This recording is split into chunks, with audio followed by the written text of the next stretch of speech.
Carlo Aquino, Charlie Dizon, ikinasal na. Officially married na ang celebrity couple na sina Carlo at Charlie.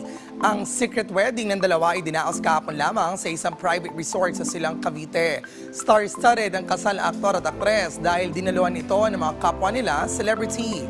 Kabilang na dito sina Sue Ramirez na siyang maid of honor habang bridesmaids naman sina Bel Mariano, Adrian Lindayag at Kyla Estrada.